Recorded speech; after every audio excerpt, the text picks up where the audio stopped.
뉴스 시작합니다. 저는 동정민입니다. 태어난 흔적은 있는데 출생 신고는 안 된 미신고 아이.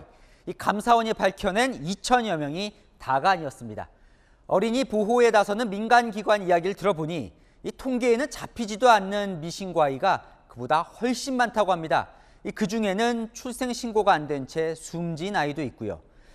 이 정부는 출생 통보제가 도입되지 않은 탓을 하지만 우리 아이들 위험 속에 이렇게 방치됐다는 사실 정말 충격적입니다. 서주희 기자의 단독 보도입니다.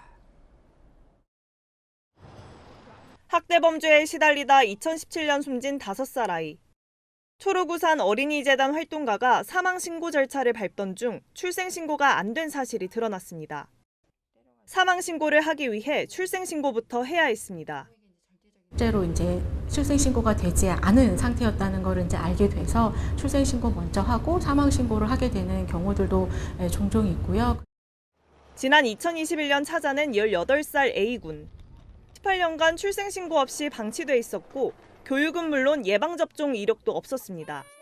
아버지를 여의고 시각장애가 있는 엄마와 곰팡이가 핀 단칸방에서 살고 있었습니다. 현장에서 살피지 않았다면 여전히 우리 사회 사각지대에 방치될 뻔했던 아이들입니다. 아동보호단체들이 2018년부터 3년간 현장 조사를 통해 파악한 출생 미신고 아이는 324명. 대부분 유기된 아이들로 평균 나이는 1살도 채 되지 않았습니다. 보건복지부는 지금껏 출생 미신고 아이들은 파악하기 어렵다고 했지만 정작 민간 차원에서도 얼마든지 아이들을 찾아낸 겁니다. 아이가 태어나면 즉시 공공으로 아이의 출생을 통보하고 공공에서 아이들의 출생 전반을 관리를 한다면 아이들에게 탄생을 놓치는 일이 없을 것으로 생각을 하고 있습니다. 민간기관에서도 유령아이 발굴 사례가 나온 만큼 정부가 유령아이들을 찾기 위해 적극적으로 나서야 한다는 지적이 나옵니다. 채널A 뉴스 서주입니다. 감사원이 뭔가 이상하다고 추린 미신고 아이 23명이죠. 그중 4명이 사망했고 1명은 버려졌습니다. 감사원이 소재 파악이 안 되는 아이 2명을 또 찾아냈습니다. 신선미 기자입니다. 수원시에서 추가로 확인된 출생 미신고 아동은 2명. 모두 출산과 한 차례 예방접종 기록만 있었습니다. 어제 감사원으로부터 아이들 정보를 넘겨받은 수원시는 현장 조사에 착수했습니다. 지난해 아기를 낳은 친모는 수도권 지역 베이비박스에 아기를 놓고 왔다고 진술했고 아기가 있는 곳도 확인됐습니다. 하지만 지난 2019년 외국인 여성이 낳은 아이의 경우 엄마와 아이 모두 소재가 파악되지 않고 있습니다. 출입국관리사무소로부터 이제 공조 협조를 보낸 상태예요. 그것까지 최종 확인이 되면은 저희가 검토 후에 수사 의뢰를 진행할 계획입니다. 경기 화성에 사는 20대 여성이 유기한 영아의 소재 파악도 진행 중입니다. 온라인으로 만난 남녀 3명에게 아기를 넘겼다는 친모의 진술에 따라 경찰은 친모의 휴대전화 포렌식을 통해 당시 아기를 건네받은 사람들을 찾고 있습니다. 경기 오산에선 지난 2015년 태어난 아이의 출생 신고가 돼 있지 않은 사례가 발견됐는데 조사 결과 동명이인인 여성이 출산한 것처럼 기록돼 벌어진 해프닝으로 아이는 무사한 것으로 파악됐습니다. 이런 가운데 갓 태어난 자녀 2명을 살해해 냉장고에 시신을 보관해온 35살 친모 고모 씨는 오늘 구속됐습니다. 고 씨는 죄를 뉘우치고 있고 남은 아이들에게 피해가 가지 않으면 좋겠다며 영장 심사를 포기했습니다. 숨진 아기 2명에 대한 국과수 부검에선 특별한 외상은 확인되지 않았습니다. 시신이 오랜 시간 냉동실에 있었던 만큼 정밀 부검 결과가 나와야 정확한 사인이 규명될 것으로 보입니다. 채널A 뉴스 신선미입니다.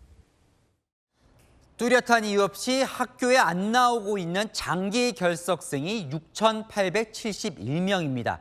이 중 20명에게서 아동 학대 피해 정황이 발견됐습니다. 그러니까 미신고된 갓 태어난 영아뿐 아니라 우리 학생들, 아이들도 위험한 겁니다. 이어서 김민환 기자입니다. 지난 2월 인천에서 친부와 계모의 학대를 받아 숨진 11살 초등학생. 부부는 재택교육을 한다며 2달 넘게 아이를 학교에 보내지 않았고 이 말을 믿은 학교는 학대 사실을 파악하지 못했습니다. 이 사건을 계기로 정부는 일주일 이상 학교에 나오지 않는 장기 미인정 결석 아동의 보호 실태를 전수조사했습니다. 지난 3월 한 달 일주일 이상 유치원, 초등학교, 중학교에 출석하지 않은 아동이 대상입니다. 조사 결과 장기 결석 아동은 6,871명, 이 중 20명에게서 학대 피해 정황이 발견됐습니다. 불결한 환경에 아이를 방치한 보호자 1명과 자녀를 특별한 이유 없이 등교시키지 않은 보호자 3명은 아동복지법 위반 혐의로 검찰에 송치됐습니다. 경찰은 나머지 아동 16명의 보호자들에 대해선 현재 수사를 진행 중입니다.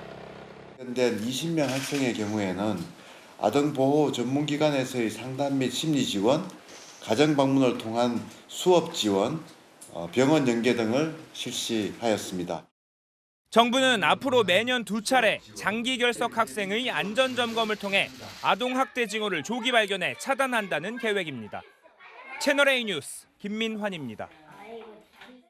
출생 신고가 안 돼 문제가 되고 있는 이 미신고 아이, 정부는 병원이 출생 통보를 하면 막을 수 있다고 합니다. 그런데 이 출생 통보제 이미 10여 년 전부터 촉구했는데 정부도 국회도 손 놓고 있었습니다. 서상희 기자가 이어갑니다. 2011년과 2019년 유엔 아동권리위원회가 한국 정부에 촉구한 내용입니다. 모든 아동이 출생 신고되도록 조치하라. 의료기관이 출생 사실을 의무 통보하도록 하는 출생 통보제 도입을 권고한 겁니다. 전임 문재인 정부도 이미 출생 통보제 도입을 약속했습니다. 출생 통보제 도입을 통해 모든 아동이 공적으로 등록되어 보호받을 권리를 보장하겠습니다. 출생 통보제 관련 법안도 줄줄이 발의됐지만 정치권은 응답하지 않았습니다. 책임 있는 공당으로서 부끄럽고 죄송한 마음입니다. 의료계 협의가 안 됐다는 핑계인데 정작 의료기관과는 행정부담이 가지 않도록 협의도 마쳤던 것으로 전해집니다. 국회에서 법이 통과되기 전이라도 출생 미신고 아이를 찾을 방법이 없었던 것도 아닙니다. 출생 기록이 없는 아이까지 조사를 하려고 했다면 법 개정 없이 시행령 개정 하나면 빠르게 가능했습니다. 복지부는 어제 뒷북 논란이 벌어진 뒤에야 시행령 개정 의사를 밝혔습니다. 빠르게 하더라도 한 달 반 정도 시간이 걸리기 때문에 제가 필요시에는 적극 행정을 통해서 바로 하도록 그렇게 하겠습니다. 감사원이 출생 미신고 아이 조사에 활용한 신생아 임시코드도 마찬가지.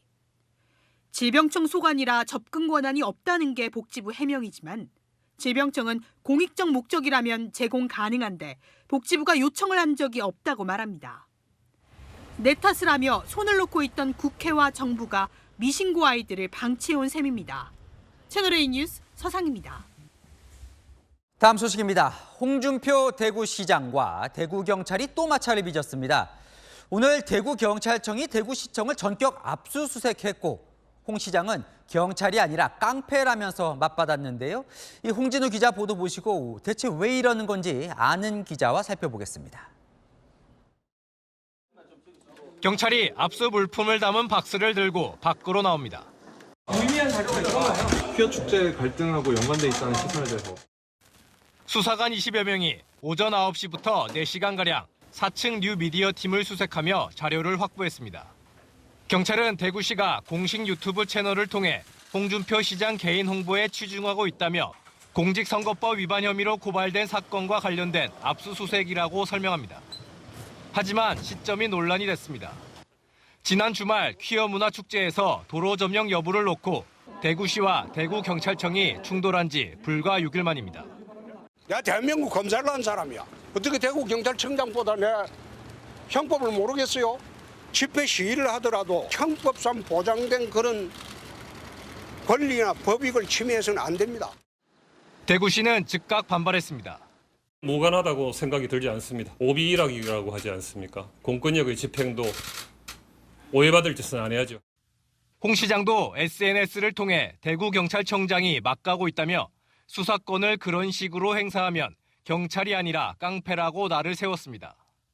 앞으로 경찰의 대구시청 출입도 일체 금지했습니다. 반면 경찰은 지난 9일 압수수색 영장을 신청해 퀴어 축제 전인 16일 발부받았다며 선을 긋고 있습니다. 대구경찰청 직장협의회 측은 홍준표 시장이 법원이 발부한 영장 집행마저 막아서려 한다고 비판했습니다. 채널A 뉴스 홍진우입니다.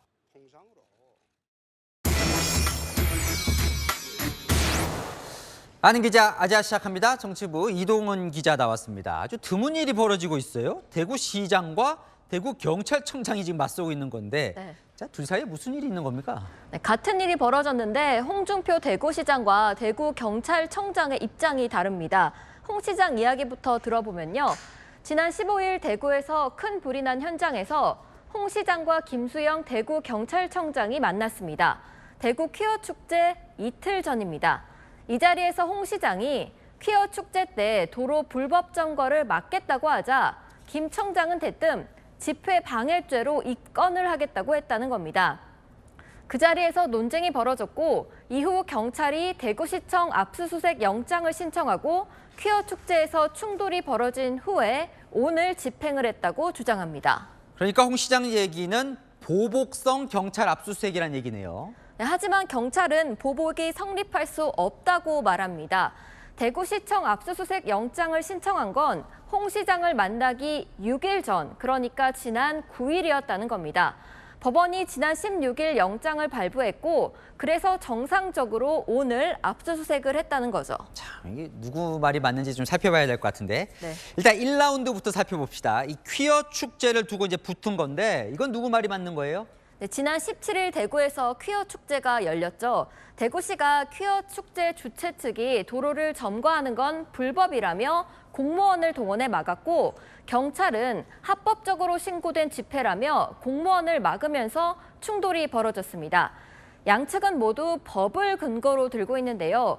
홍 시장은 대구시가 불법 도로 사용을 막을 권한이 있다고 주장하고 경찰은 보장된 집회를 대구시가 막을 권한이 없다고 맞서고 있는 겁니다.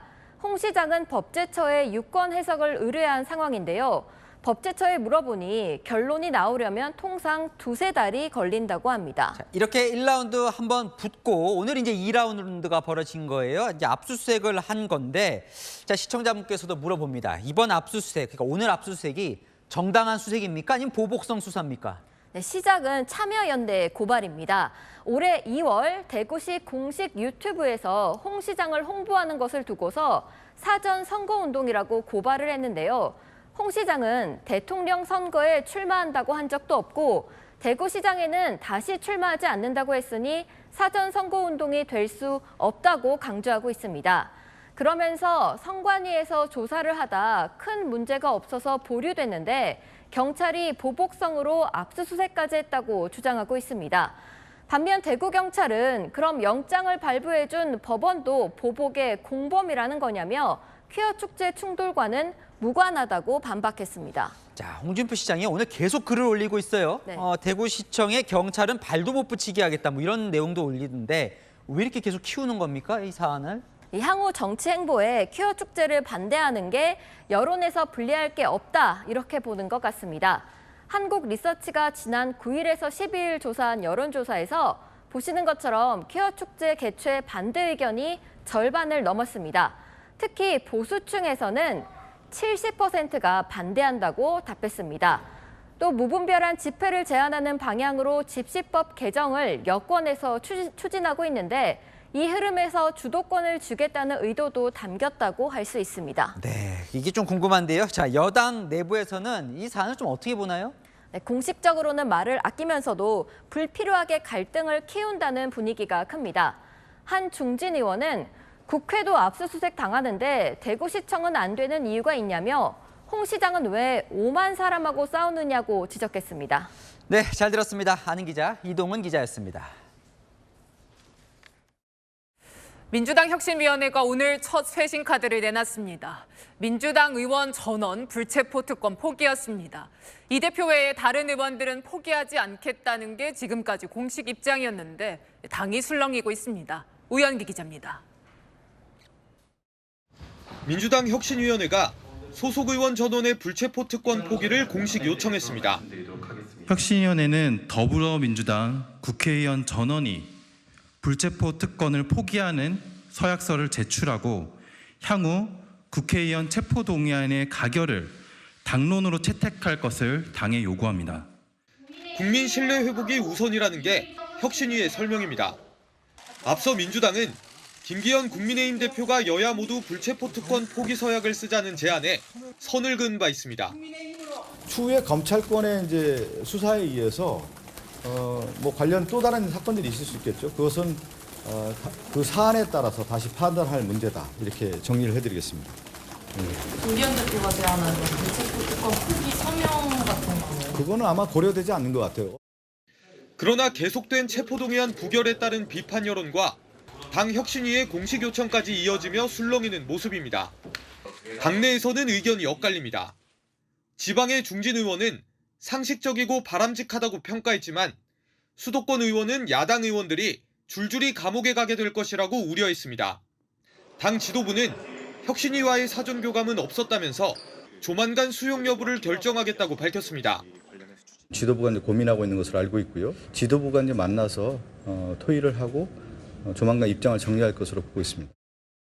한 지도부 인사는 당내 우려를 알고 있지만 혁신위의 첫 번째 결정인 만큼 거부하긴 힘들 것이라고 밝혔습니다.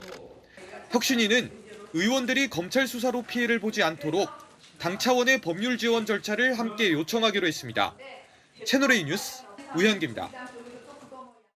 네, 중앙선거관리위원회 아빠 찬스 논란이 되자 자체적으로 다 뒤져보겠다며 전수조사를 약속했습니다. 조사를 해보니 아빠, 엄마, 사촌 등 가족 채용이 21건이라고 밝혔습니다. 하지만 전수조사라기보다 직원들의 자진신고 수준이었습니다. 김호영 기자입니다. 선거관리위원회는 특혜 채용 논란이 확산하자 전수조사를 통해 조직적 일탈을 발본색원하겠다고 했습니다. 외부 기관과 합동으로 전 현직 직원의 친족 관계 전반에 대한 전수조사를 실시하겠습니다. 선관위는 어제 자체 조사를 거쳐 모두 21건의 가족 채용이 밝혀졌다고 국회에 보고했습니다. 기존에 알려진 11건보다 늘어난 건데 부모 자녀 관계가 13건으로 가장 많았고 배우자나 형제자매, 조카가 채용된 경우까지 있었습니다. 그런데 이 21건은 직원들의 자진신고 방식으로 취합된 것으로 나타났습니다. 선관위 직원 25명은 자체 조사를 거부했고 이들 외에 거짓으로 신고했더라도 밝혀내지는 못한 것입니다. 외부에서 감사를 아마 하고 하실 거 아닙니까? 하면은 이 조사 결과와 동일한 숫자라고 보면 됩니까? 감사원에서는 아까 말씀드렸다시피 저희 전 직원 주민등록번호를 줬기 때문에 뭐 저희하고 달라질 수도 있다고 생각합니다. 선관위는 권익위 전수조사에도 비협조적인 것으로 알려졌습니다. 강제조사권이 없는 권익위는 선관위 직원들로부터 가족의 이름과 주민등록번호 등 개인정보를 받아야 합니다. 선관위 관계자는 가족의 개인정보를 적어내는 데 부담을 느끼는 직원이 있는데 강요를 할 수도 없는 상황이라고 말했습니다. 채널A 뉴스 김호영입니다. 한상혁 전 방송통신위원장의 복귀가 무산됐습니다. 면직 집행정지 가처분에 대해 법원이 면직은 정당하다고 판단했습니다. TV조선 재승인 점수 조작 관여 혐의도 상당 부분 사실이라고 봤습니다. 손인혜 기자입니다. 2020년 TV조선 재승인 심사 평가 점수 조작에 개입한 혐의로 기소된 한상혁 전 방통위원장. 어떠한 위법하거나 몇 가지라도 부당한 지시를 한 적이 없다는 사실은 분명하고요. 법원이 피고인 방어권 등을 이유로 구속영장을 기각했지만 지난달 31일 윤석열 대통령은 방통위법과 국가공무원법 위반을 이유로 한 전 위원장의 면직안을 제거했습니다. 한 전 위원장은 곧바로 면직 처분 취소 소송과 집행정지 가처분 신청을 했습니다. 오늘 서울행정법원은 집행정지 신청에 대해 기각 결정을 내렸습니다. 재판부는 점수가 수정된 걸 알았음에도 사실관계 및 경위를 조사하려는 노력을 하지 않았다며 오히려 변경된 점수로 청문 절차를 진행시킨 것은 사실상 위법한 상황을 승인했다고 평가할 수 있다고 지적했습니다. 방통위원장은 국회 탄핵소추로만 직무배제된다는 한 전 위원장 측 주장도 위원장은 방통위원 중 1인에 해당해 면직이 가능하다며 받아주지 않았습니다. 오늘 결정으로 한 전 위원장의 복귀는 무산됐습니다. 차기 방통위원장 후보 지명도 앞당겨질 거란 관측이 나오는 가운데 대통령실은 방통위가 조속히 언론 자유와 보도의 중립성, 공정성을 지킬 수 있도록 정부가 최선을 다하겠다고 밝혔습니다. 채널A 뉴스 손인혜입니다. 베트남을 국빈 방문 중인 윤석열 대통령, 오늘 보반텅 베트남 국가주석과 정상회담을 가졌습니다. 우리 반도체 생산에 꼭 필요한 히토류 공급에 도움이 될 합의를 했다는데요. 베트남 현지 연결해 보겠습니다. 조유민 기자, 우리 기업들에게 도움이 될 만한 협약을 맺었다고요? 네, 맞습니다. 정상회담은 베트남 주석궁에서 약 95분가량 진행됐고 이 양국 정상의 협정 서명식과 또 공동 언론 발표까지 이어졌습니다. 양국 기업의 실질적인 편의를 제공하기 위한 이 세부적이고 구체적인 방안들이 마련됐습니다. 원산지 증명서 전자교환 시스템을 개통함으로써 2015년 양국이 체결한 자유무역협정을 한층 원활히 이행해 나아가기로 하였습니다. FTA를 맺은 양국은 원산지 증명서만 있으면 특혜 관세를 적용받을 수 있습니다. 이것을 이제 전자문서로 편하게 주고받을 수 있게 된 겁니다. 핵심 광물 공급망 센터 설립에 합의한 부분도 눈에 띕니다. 베트남은 히토류 매장량이 전 세계 2위입니다. 이번 센터 설립으로 반도체나 전기차 핵심 소재인 히토류 공급에 도움이 될 것으로 기대됩니다. 양국 정상 간 합의로 이제 국제 면허증을 발급받아가면 베트남에서 입국 후부터 최대 1년 동안 운전할 수 있게 됩니다. 자, 이 역대 최대 규모의 경제 사절단을 이끌고 갔잖아요. 성과가 좀 있었습니까? 네, 일단 정부는 이 역대 정상 순방 성과 중 최대 규모인 이 111개의 양해 각서와 또 계약을 체결했다, 이렇게 밝혔습니다. 윤 대통령은 베트남에 진출한 우리 기업인들과 오찬을 함께한 뒤 한 베트남 비즈니스 포럼에 참석해 공급망과 기술 협력 MOU 체결을 지켜봤습니다. 윤 대통령은 오늘 저녁 베트남 정상과 국빈 만찬을 하고 내일 귀국길에 오릅니다. 지금까지 베트남 하노이에서 채널A 뉴스 조영문입니다.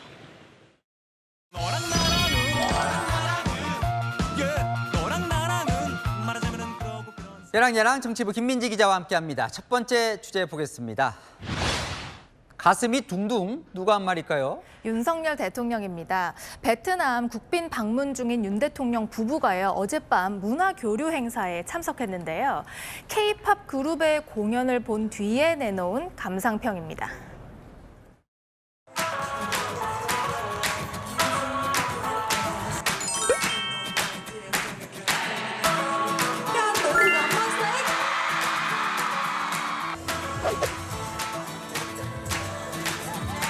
잘 들었습니다. 고맙습니다. 네. 나는 젊은 사람들이 왜 열광하나 했더니 나도 보니까 막 가슴이 둥둥 뛰네.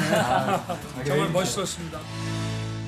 네, 열기가 뜨거운데요. 베트남 현지에서는 또 한국어 배우기 열풍이 또 분다면서요? 맞습니다. 윤 대통령 앞서 베트남에서 한국어를 배우는 학생들을 만나서요, 통역이 없이 대화를 나누기도 했습니다.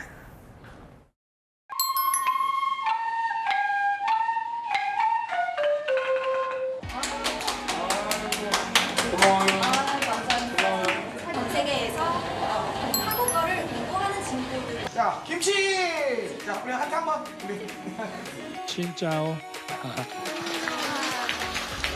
만나서 반갑습니다.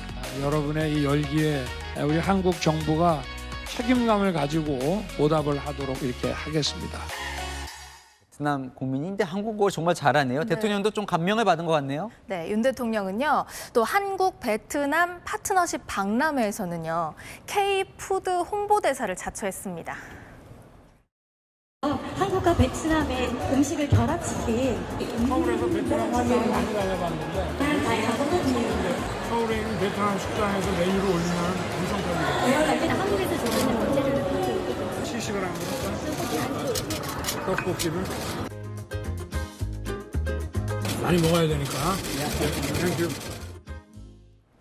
네, 다음 주제 넘어가 보겠습니다. 군복 입은 여야 당대표, 특이한 제목이네요. 휴가 대 얼음. 네, 여당, 야당 두 대표가요, 며칠 간격으로 각각 군부대를 방문해서 선물로 내놓은 것들입니다.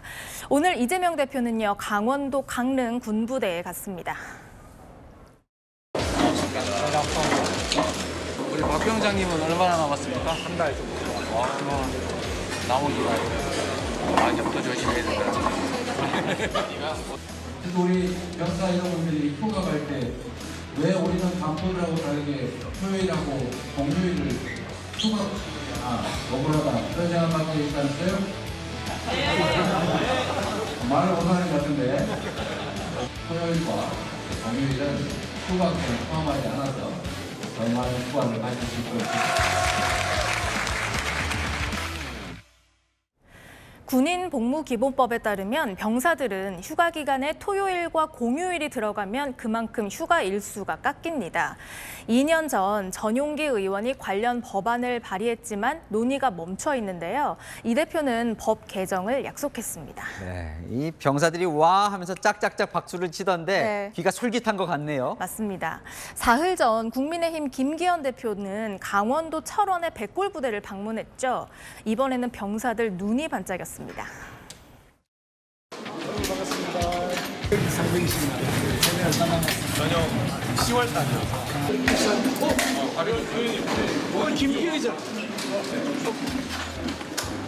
실제 관련됐네. 이제 왔습니다. 여기 더우시니까 얼음 나오는 점이 쓰기 공부를 늘어놓는데 또 전군에 보건적으로 그래서 외관에서 저희는 연습을 해주시기 이거 제가 사온 겁니다. 올 여름에 아주 시원하게 아이스 아메리카노를 먹을 수 있을 것 같습니다. 김기현 대표 굉장히 뿌듯해하네요. 네. 여야의 군심 잡기입니까? 맞습니다. 군심이 또 바로 청년 표심으로도 연결이 되잖아요. 최근 청년들을 자주 만나고 있는 여야의 두 대표, 이런 생각을 갖고 있다는데요. 국민의힘이 좀 꼰대 이미지를 탈피하기 위해서 어떤 노력을 하고 계시는지. 평소에 젊게 사는데 마음은 영원한 대학생입니다. 소통하지 않으면 그게 막 그때부터 꼰대라는 생각이 드는데 더 열린 마음으로 하려고 하고요. 청년들의 입장을 잘 이해하고 또 청년들의 시각에서 청년들의 눈높이에서 청년들이 쉽게 들을 수 있도록 가장 중요한 건 역시 공감이라는 생각이 듭니다. 소통과 공감. 청년의 마음을 사는 방법은 잘 알고 있는 것 같은데요. 제도와 정책으로 잘 실천해 주시길 바랍니다. 정답을 잘 알고 있네요. 네. 네, 지금까지 여랑야랑이었습니다. 최근 여당 대표가 나서서 중국인들의 건강보험을 제한하자는 주장을 했습니다. 우리 국민은 중국에서 혜택을 못 보는데 반대로 국내 거주 중국인만 너무 많은 혜택을 본다는 이유 때문이었습니다. 이 혜택이 크긴 큰가 봅니다. 중국 SNS에서는 한국 건강보험의 본전 뽑는 법까지 공유되고 있었습니다. 공태현 기자입니다. 중국 SNS의 검색창에 한국, 국민, 보험이라고 적으면 국민건강보험에 가입 후 받을 수 있는 혜택과 후기가 쏟아집니다. 영상에서 빈번하게 볼 수 있는 중국어는 하오양마오. 양털을 뽑는다는 뜻인데 본전을 뽑는다는 의미로 사용되는 신조어입니다. 한 영상엔 2년에 한 번 무료 건강검진을 받고 한의원 마사지 등을 이용하면 납부한 건강보험료만큼의 본전을 뽑는다고 소개돼 있습니다. 치과에 가서 스케일링과 발치를 해도 38,000원이면 충분하다는 내용도 있습니다. 한의원에 가서 받을 수 있는 진료 항목을 꼼꼼히 알려주기도 합니다. 爬医院一般都会提供针灸、拔罐、重骨、理疗机器等服务，大家可以先拍个片子，再进行后续的治疗。 한국 유학을 준비하는 중국인을 대상으로 한 유학원은 건강보험 가입을 거절할 수 없으니 본전을 다 받아내자고 설명합니다. 趁假期赶紧去家附近的医院做个检测，把该薅的羊毛都薅到手。 이런 영상엔 중국에선 사랑니 발치 비용이 많이 드는데 여긴 돈을 버는 것 같다. 본전 뽑을 거 더 없냐는 댓글이 이어지고 있습니다. 일부 중국인들은 치과 스케일링에 건강보험이 적용되는 것을 가리키며 한국인은 왜 시도 때도 없이 양치질을 하냐는 반응을 보이기도 했습니다. 베이징에서 채널A 뉴스 공태현입니다. 네, 미국, 중국, 일본, 러시아 이 중에서 한반도 평화를 위해 어느 나라가 제일 중요하다고 생각하십니까? 이렇게 20대에게 물었더니 중국이라고 답한 응답자가 3%에 불과했습니다. 중국에 대한 20대들의 생각, 김효빈 기자가 직접 만나 물어봤습니다. 20대 국민들에게 주변 강대국, 미국, 중국, 일본, 러시아 중 한반도 평화를 위해 어떤 나라와의 관계가 중요하냐고 물었습니다. 미국이 82%로 압도적으로 많았고 일본이 5%, 그리고 중국은 3%에 그쳤습니다. 중국을 택한 비율이 전체 연령 평균보다 17%포인트, 중국을 가장 많이 꼽은 50대와 비교하면 30%포인트 이상 낮습니다. 실제로 20대에게 미국과 중국 중 어느 나라가 중요한지 물었습니다. 미국이 강대국이고 그런 상황 때문에 미국이 가장 그나마 지금 현재로서는 안보로 중요한 손에 있지 않나. 증권사의 변동에 따라 저희 나라도 많이 변동이 되는 것 같은데 그래도 가장 많이 미치는 건 미국이지 않을까라고 생각을 합니다. 중국에 대해서는 부정적인 인식을 숨기지 않았습니다. 중국에 대한 인식이 많이 안 좋다 보니까 좀 없지 않은 선입견도 많이 생기는 것 같고 괜히 중국이라고 말을 하면 조금 안 좋은 쪽으로 많이 생각하는 것 같아요. 정부가 통제하는 봉쇄 정책, 중국의 혐한 감정에 대한 반감도 이유로 꼽았습니다. 대한민국 사람이 중국 사람을 인식하는 게 아직 발전이 조금 덜 돼 있다. 중국이 실제로 좀 공격적인 정책을 펼치고 있기도 하고. 최근 싱하이밍 대사의 후회할 것 발언으로 여야 충돌도 벌어진 상황. 국민의힘 지지층에선 미국이 중요하다는 의견이 86%로 압도적인 반면 민주당 지지자들은 상대적으로 중국을 중시한다는 의견이 많았습니다. 채널A 뉴스 김유빈입니다. 내일부터 장마가 시작됩니다. 이번 장마는 전국 동시다발로 시작되는 게 특징인데요. 그러지 않아도 올여름 특히 비가 많이 내릴 거라는 예측이 나왔었죠. 실제 올여름 장마가 어떨지 조현선 기자가 알아봤습니다. 빠르면 내일 밤부터 올여름 장마가 시작됩니다. 비는 내일 늦은 밤 제주도를 시작으로 모레 충청 이남까지 확대됩니다. 월요일부터는 서울에도 비가 쏟아집니다. 비는 화요일까지 길게 이어지겠습니다. 다음 주 목요일과 금요일 장마 전선이 다시 북상하겠고 이후에도 제주도엔 비가 오락가락하겠습니다. 올해 장마는 꽤 많은 비로 시작을 알립니다. 일단 일요일까지 제주도에 최고 120mm, 산간엔 150mm가 넘는 폭우가 예상됩니다. 특히 모레 새벽부터는 시간당 50mm의 많은 비가 한 번에 쏟아질 수 있습니다. 이처럼 전국적으로 빠르게 비가 확산하는 건 2000년대 들어 확인된 장마의 특징입니다. 정체전선 주변으로 저기압이 발생하는데 주변의 강한 바람이 비구름을 빠르게 북상시키는 겁니다. 지난달 마이크로소프트사의 날씨 예보가 7, 8월 서울에 거의 매일 비가 올 거라고 예측하면서 화제가 된 적이 있습니다. 기상청이 오늘 발표한 3개월 기상 전망에 따르면 거의 매일 수준은 아니겠지만 올여름 비가 잦을 전망입니다. 엘니뇨 현상이 강해지면서 7월 중순부터 한 달간 남부지방의 강수량이 예년보다 증가할 거라는 게 기상청의 분석입니다. 기온도 평년보다 올라갈 가능성이 높아 폭염의 강도도 심해질 것으로 전망됩니다. 채널A 뉴스 조현선입니다. 이 장마 끝나면 곧 휴가철입니다. 반려동물 키우시는 분들 여행 떠날 때마다 어디에 맡겨야 하나 고민했었죠. 이제는 이 비행기 함께 타는데도 어려움이 없는 정도가 아니라 오히려 타라고 항공사가 홍보도 합니다. 광민경 기자입니다.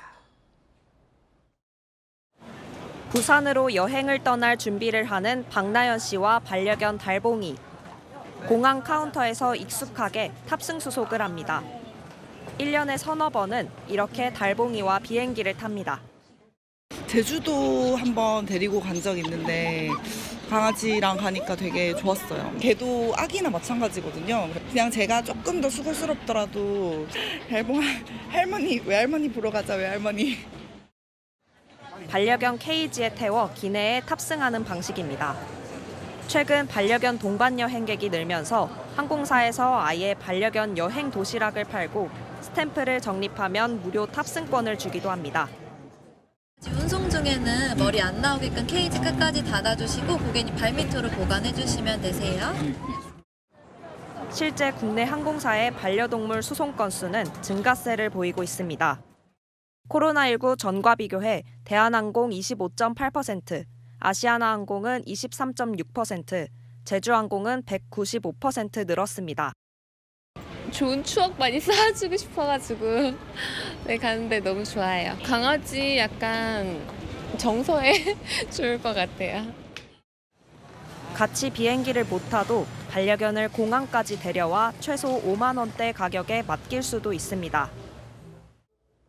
이번 달 김포공항에 문을 연 애견센터입니다. 이곳에 반려견을 맡기면 애견호텔로 이동해 숙박 서비스를 받게 됩니다.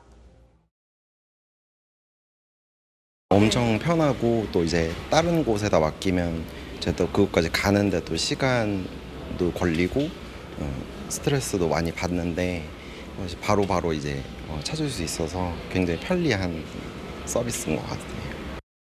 반려동물이 케이지가 아닌 보호자 옆에 앉아갈 수 있는 전세기까지 등장했습니다. 반려인구 1,500만 시대, 펫 쪽을 잡기 위한 항공사들의 다양한 아이디어가 쏟아지고 있습니다. 채널A 뉴스 광민경입니다. 사람을 치고 달아난 뒤 운전자 바꿔치기까지 시도한 30대 여성이 구속됐습니다. 음주운전이었는데 심지어 3번의 음주운전 전력이 있었고 면허도 취소된 상태였습니다. 김민곤 기자입니다. 깜깜한 밤 도로를 달리던 검은색 승용차가 무언가 들이받고 흔들립니다. 부딪히는 소리가 크게 났는데도 멈추지 않습니다. 이를 지켜본 택시기사가 차량을 멈춰 세우자 여성 운전자가 밖으로 나옵니다. 부딪힌 장소로 돌아가 잠시 상황을 살피던 운전자. 황급히 차를 몰고 그대로 사라집니다. 운전자인 30대 A씨가 50대 여성을 들이받은 뒤 달아나는 모습입니다. 사고를 당한 50대 여성은 전치 12주의 중상을 입었습니다. 경찰이 CCTV 추적을 통해 가해 차량을 특정하며 수사망을 좁혀오자 A씨는 자신의 회사 직원인 20대 여성 B씨에게 대신 운전한 것처럼 허위 진술을 요구했습니다. B씨는 자신이 운전했다고 경찰에 진술했지만 A씨 동선을 추적한 경찰에 끝내 덜미가 잡혔습니다. 왜 거짓 진술을 하게 됐냐는 질문에 그냥 친절하게 대해주는 대표가 인간적으로 고마워서 그렇게 거짓 진술하게 되었다라고 했습니다. 경찰 조사 결과 A씨는 음주운전 전력이 3차례나 됐고 불과 2달 전에도 음주교통사고를 내 면허가 취소된 상태였습니다. 그런데도 또 술을 마신 상태에서 운전대를 잡았다 사고를 낸 것으로 드러났습니다. 경찰은 A씨를 도주치상 등 혐의로 구속하고 검찰에 넘겼습니다. 대신 운전했다고 허위 진술한 B씨도 불구속 송치했습니다. 채널A 뉴스 김민곤입니다. 교사의 신체를 불법 촬영한 고등학생이 적발됐습니다. 같은 반 학생들이 친구의 범죄를 의심해 학교에 알렸지만 학교 측에 제대로 된 조치는 없었습니다. 이준성 기자가 취재했습니다. 서울의 한 고교 재학생 2명은 지난달 같은 반 친구 A군의 수상한 행동을 목격했습니다. 그 친구가 뒤로 가가지고 그때 무릎을 꿇고 앉더니 신발을 치마 반쯤 그 안에 놓고 그 위에 핸드폰을 올려놓고 A군은 얼마 뒤 다른 교사에게도 비슷한 행동을 했고 불법 촬영을 의심한 학생들은 피해 교사와 학교에 이 사실을 알렸습니다. 하지만 학교 측은 별다른 조치를 취하지 않았습니다. 섣불리 접근했다가 증거는 없을 수도 있겠고 제보만 있었기 때문에 경찰에 수사를 의뢰했던 거죠. 그렇게 2주 정도가 지나는 사이 A군은 또다시 불법 촬영을 시도했습니다. 이번엔 피해 교사가 범행 사실을 발견해 경찰에 신고했습니다. 경찰 조사 결과 A군의 스마트폰에는 교사 2명을 포함해 67명의 여성 신체 사진이 찍혀 있었습니다. 학교가 늑장 대처를 하는 사이 범죄에 노출될 수밖에 없었던 피해 교사들은 정신적 고통을 호소하고 있습니다. 학교 측은 결국 교권보호위원회를 열고 A군에 대한 강제 전학 조치를 결정했습니다. 경찰은 A군을 불법 촬영 혐의로 입건하고 다른 피해자들에 대해서도 조사하고 있습니다. 채널A 뉴스 이준성입니다. 후쿠시마 원전 오염수 방류가 임박하면서 어민들이 어선 200여 척으로 해상 시위를 했습니다. 해양 오염과 수산물 소비 급락에 대한 걱정 때문입니다. 공국진 기자입니다. 어선 200여 척이 일제히 바다로 나갑니다. 후쿠시마 원전 오염수 방류를 반대하는 해상 시위에 나선 겁니다. 시위에 참석한 어민은 700명이 넘습니다. 어민들은 일본 원전 오염수 방류를 중단하라는 현수막을 내걸고 정부의 대책 마련을 촉구했습니다. 어민 생존권 말살하는 후쿠시마 원전 오염수 결사 반대합니다. 반대합니다. 반대합니다. 반대합니다. 오염수가 바다에 버려지면 어민과 수산업 종사자의 생계가 위협받을 수밖에 없고 후손들의 건강과 안전도 위협받는다고 주장합니다. 뿌리는 순간 저희는 이제 망하는 거죠. 배운 게 평생 양식업인데 참 걱정이 많습니다. 전국 어시장들도 비상입니다. 시장을 찾는 발걸음이 눈에 띄게 줄면서 상인들 한숨만 늘었습니다. 방류도 안 했는데 오염수 소문 듣고 이라고 안 와버려 사람. 고기는 사놔두고 죽어불고 손해는 다 나고. 정부가 연일 우리 수산물이 안전하다고 강조하고 있지만 일본의 오염수 방류 시점이 다가올수록 불안감은 더욱 커지는 모습입니다. 채널A 뉴스 공진입니다. 공공분양 경쟁률 최고 기록이 나왔습니다. 645대 1. 당첨만 되면 5억 원 정도는 벌 수 있다는 로또 청약 기대감에 사람들이 몰렸습니다. 박지혜 기자가 취재했습니다. 2년 전부터 서울 동작구 옛 수도방위 사령부 부지 공공주택 사전 청약을 기다려온 예비 신혼부부 신모 씨. 공고가 올라오자 바로 특별공급 청약을 신청했습니다. 저처럼 이제 30대 같은 경우에는 과거에는 당첨되기 좀 어려운 상황이었는데 일부 그 추첨제가 있다 보니까 기회를 노리게 된 것 같습니다. 이 아파트 전용 면적 58제곱미터의 추정 분양가는 8억 7천만 원 수준. 주변 아파트 시세가 13에서 14억 원인 점을 감안하면 시세 대비 5억 원가량 저렴합니다. 서울 한강 조망도 가능한 입지. 지난 19일부터 나흘간 실시한 공공분양 사전 청약에 7만 명이 넘게 몰려 평균 283대 1 경쟁률을 기록했습니다. 일반 공급은 78가구 모집에 5만 1,000명이 신청해 공공분양 사상 최고 경쟁률인 645대 1에 달했고 특별공급도 신혼부부와 생애 최초 유형에서 200대 1 내외의 경쟁률을 보였습니다. 공공택지에서 분양하는 물량들은 전부 분양가 상한제가 적용이 됩니다. 무주택자나 또는 청년이나 또는 그 신혼부부들이 청약 경쟁이 높았지 않았나. 정부는 청약 통장 검증을 거쳐 다음 달 5일 당첨자를 발표합니다. 채널A 뉴스 박지혜입니다. 네, 기적을 기대했지만 타이타닉호 잔해를 보러 떠났다 실종된 잠수정 탑승객 5명이 모두 사망했습니다. 출항하고 몇 시간 만에 잠수정이 폭발한 것으로 추정됩니다. 김윤수 기자입니다. 바다 깊이 잠든 타이타닉호의 잔해를 보려다 실종된 잠수정 타이탄은 끝내 바다 위로 돌아오지 못했습니다. 미국 해안 경비대는 잠수정과 교신이 끊긴 지 나흘 만인 현지 시각 어제 탑승자 5명 모두 사망한 것으로 보인다고 발표했습니다. 해안 경비대는 타이탄의 잔해물 5개가 111년 전 침몰한 타이타닉호 뱃머리로부터 488m 떨어진 곳에서 발견됐다고 밝혔습니다. 내외부 압력 차이로 내부가 순식간에 폭발, 붕괴하는 이른바 내파 현상이 일어난 것으로 추정됩니다. The debris is consistent with the catastrophic loss of the pressure chamber. 월스트리트 저널에 따르면 잠수정 출항일이자 실종된 날인 나흘 전 미 해군이 폭발음을 감지한 것으로 알려졌습니다. 사망자들의 안타까운 사연도 전해졌습니다. 파키스탄계 재벌 샤자다 다우드와 그의 아들이 동시에 목숨을 잃었습니다. 또 잠수정 업체 최고 경영자 스톡턴 러시도 사망했는데 그의 아내가 111년 전 타이타닉호 침몰로 사망한 스트라우스 부부의 고선녀로 알려졌습니다. 1997년 영화 타이타닉을 연출한 제임스 캐머런 감독도 안타까움을 표했습니다. Well, thanks, Anderson. I mean, obviously, we're all kind of heartsick from the outcome of this, and I've been living with it for a few days. 일각에선 1인당 3억 원이 넘는 비싼 관광 상품을 내놓고도 안전에 소홀했다는 지적도 나옵니다. No, it was not safe. It's not a system who is really experienced. 미 해안 경비대는 시신 수색을 계속하고 있지만 해저 상황을 볼 때 가능성은 낮은 것으로 알려졌습니다. 채널A 뉴스 김윤수입니다. 내일은 오늘보다 조금 더 덥겠습니다. 서울 기준 31도, 특히 경기와 강원 곳곳에는 폭염주의보가 내려졌고요. 체감온도는 33도를 웃돌겠습니다. 더위 속에 강원 내륙으로는 한때 소나기가 지나겠습니다.